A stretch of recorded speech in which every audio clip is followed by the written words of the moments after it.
शहरातील प्रभाग क्रमांक 19 मधील शब्बीर नगर भागात गेल्या अनेक वर्षांपासून खराब रस्त्यांमुळे नागरिकांना अनेक अडचणींचा सामना करावा लागत होता।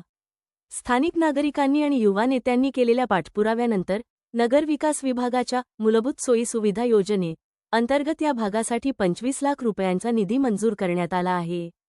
या निधीतून शब्बीर नगरमधील 100 फुटी रस्त्यापासून ते अंतर्गत भागापर्यंत रस्ता काँक्रिटीकरणाच्या कामाचा प्रत्यक्ष शुभारंभ धुळे शहराचे माजी आमदार फारुख शाह यांच्या हस्ते करण्यात आला। लवकरच या परिसरातील नागरिकांना एक दर्जेदार आणि पक्का रस्ता मिळेल, ज्यामुळे दळणवळणाची मोठी सोय होईल, अशी माहिती यावेळी देण्यात आली।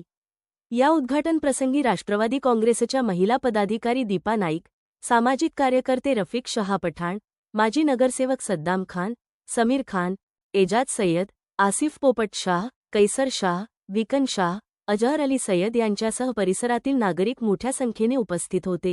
नगर भागात 100 फुटी रस्त्यापासून तर हनीफ पिंजारी यांच्या घरापर्यंत रस्ता काँक्रिटीकरणाचा कामाचा शुभारंभ माझ्या हस्ते करण्यात आलेला आहे।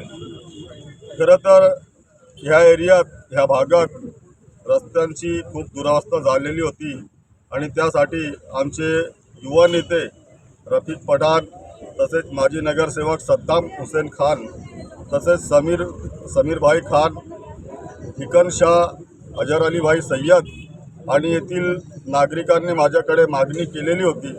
त्यासाठी मी नगर विकास विभागातून नागरिकांची मूलभूत सोयी सुविधा ह्या योजनेअंतर्गत 25 लाख रुपये मंजूर केले होते आणि आज त्याच कामाचा शुभारंभ माझ्या हस्ते करण्यात आलेला आहे। यावेळी माझ्या समवेत आमचे राष्ट्रवादी काँग्रेस पक्षाचे महिला अध्यक्ष दीपा मॅडम तसेच अनेक कार्यकर्ते यावेळी माझ्यासोबत उपस्थित आहेत।